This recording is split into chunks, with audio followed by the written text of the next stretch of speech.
நடக்க கூடாத தவறு நடந்து போச்சு. என்னுடைய கௌரவத்தை குழி தோண்டி புதைச்சிட்டு குடி போதையில கற்பகத்தை கற்பழிச்சிட்டேன்.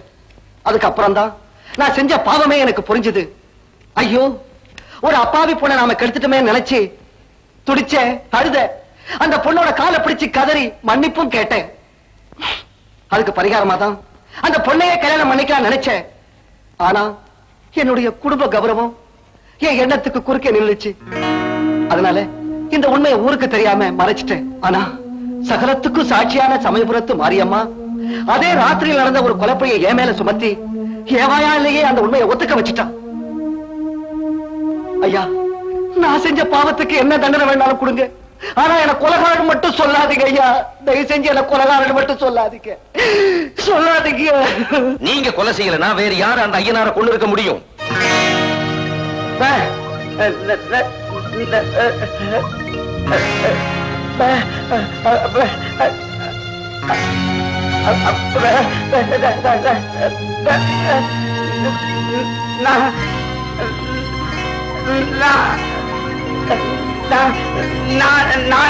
நான் சொல்றேன், கொலை செஞ்சது யாருன்னு எனக்கு தெரியும்.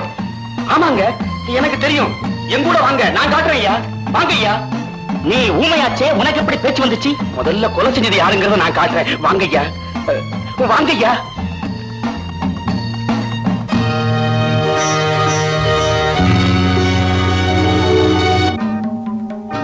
வாங்க. என்னப்பா இது? கொலகாரனை காட்டுறேன்னு கோயிலுக்கு கூட்டு வந்து நிக்கிற? அந்த கொலகாரி இருக்கிற இடம் இந்த கோயில் தான். என்னப்பா சொல்ற? ஆமாங்க, செய்யறதெல்லாம் செஞ்சு புட்டு சிரிச்சுக்கிட்டே உட்கார்ந்துட்டு இருக்காள இந்த சமயபுரத்தா. இவதாங்க அந்த ஐயனாரை கொலை செஞ்சா. நான் சொல்றது சத்தியங்க. அட பாவி, இந்த ஆலயத்துல கிடைக்கிற பிரசாதத்தை சாப்பிட்டு உயிர் வாழ்ந்துட்டு இருக்கிற நீயா இந்த அம்மன் மேல இப்படி ஒரு பைய சுமத்துற? ஊமையான உனக்கு பேசுற சக்தி கொடுத்ததே இந்த பராசக்தி. அந்த தாயா இப்படி பேசுற? ஆமாங்க, நான் சொல்றத நம்புங்க. கோயில் வாசல்ல படுத்துட்டு இருந்த என்ன இந்த தாய் தான் தட்டி எழுப்பி, டேய் நேரா கோர்ட்டுக்கு போடா, சமயபுரத்தாதான் கொலை பண்ணாங்கிறத சொல்லுடான்னு எல்லாத்தையும் விவரமா என்கிட்ட சொன்னான். நான் ஊமங்கிறத கூட மறந்து நேரா கோர்ட்டுக்கு போனேங்க. என்ன அறியாம நான் பேசினேங்க. உங்க எல்லாரும் இங்க கூட்டிட்டு வந்தேங்க. இது எல்லாத்துக்கும் காரணம் இந்த சமயபுரத்தா தாங்க, நான் இல்லைங்க. நடந்ததை சொல்றேன் கேளுங்க ஐயா. ஒரு நாள் சிவனப்பா மாகாளியம்மன் கோயில் நகையை தேடி புதைச்சு வச்சுட்டு வீட்டுக்கு வந்தான். அங்க அவனோட ஒரே மக கற்பகம் அலங்கோலமான நிலைமையில கெடுக்கப்பட்டு கிடந்த கோலத்தை பார்த்தான். அழுதான், அம்மனை தொழுதான். அதுக்கப்புறம்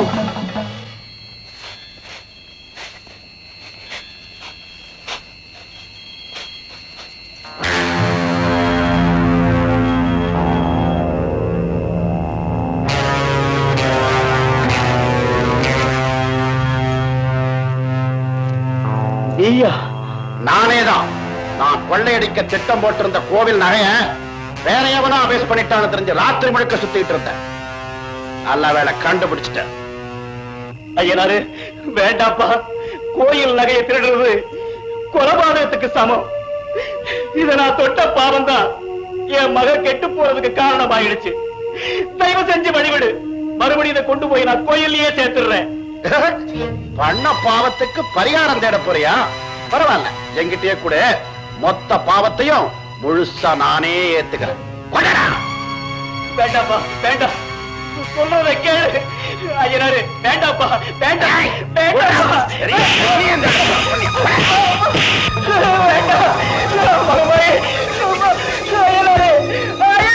வேண்டாம்.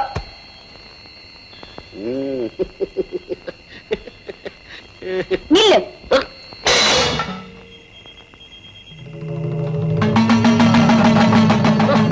நீயா என்ன நில்லுன்னு சொல்ற அளவுக்கு உனக்கு தைரியம் வந்துருச்சா? அலைக்கடல ஆக்ரோஷமா வீசுற காத்த, சுழண்டிட்டு இருக்கிற பூமியை என்னால நிறுத்த முடியும். நிறுத்தினத செயல்பட வைக்கவும் முடியும். என்ன பார்த்தா கேக்குற? என்ன தைரியம்? வீண் ஆணவத்தால வழிமாறி போகாத. இதுவரைக்கும் நீ செஞ்ச பாவங்கள் உன் பூர்வ ஜென்ம புண்ணியத்தால மன்னிக்கப்பட்டது. இப்போ தர்மம் உன்னை தண்டிக்க தயாராயிடுச்சு. தண்டனையிலிருந்து நீ தப்பிக்கணும்னா தப்பான முறையில நீ அடைஞ்ச இந்த பொருளை உரிய இடத்துல ஒப்படைச்சிரு. எனக்கே புத்தி சொல்றியா? என்ன பத்தி உனக்கு சரியா தெரியாது. அனாவசியமா இதுல குறுக்கிட்ட உன் உயிர் உனக்கு சொந்தமா இருக்காது. ஜாக்கிரதை. உயிர்? அந்த உயிரை உனக்கு கொடுத்தவனா, காப்பாத்துறவனா, கடைசியில அந்த உயிரை எடுக்க போறவனா என்கிட்டயா சொல்ற? உயிரை பத்தி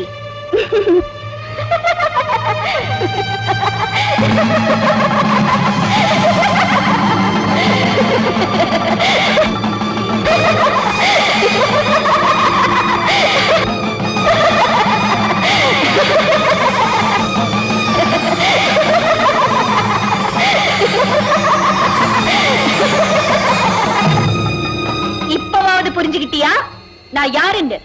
இந்த சித்து விளையாட்டுலாம் என்கிட்ட வச்சுக்காத. உன் மந்திர தந்திர மாயாஜாலங்களுக்கெல்லாம் பயந்தவன் நான் இல்ல. 1000 தான் இருந்தாலும் கேவலம் ஒரு பொம்பளை தானே. உன்னால என்ன செஞ்சிட முடியும்? என்னடா சொன்ன?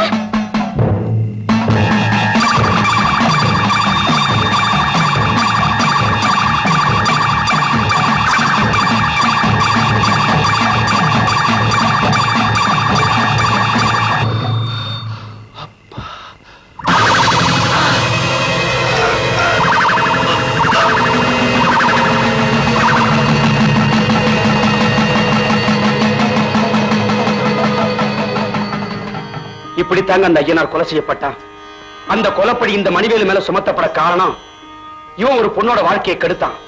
அந்த குற்றத்தை மணிவேலு தன் வாயால ஒத்துக்கணுங்கிற காரணத்துக்காகத்தான் தாயார் பழி அவன் மேல சுமத்தினாங்க. என்ன நம்ப முடியலையா? அன்னையின் திருவிளையாடல மேலோட்டமா பாக்குறவங்களுக்கு அதிர்ச்சியாவும் ஆச்சரியமாவும் இருக்கும்.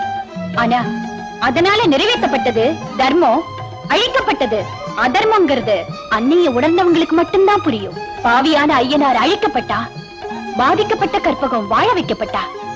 அதுக்கு என் பக்தையான நீதிபதி மகேஸ்வரிய ஒரு கருவியா நான் பயன்படுத்திக்கிட்டேன்.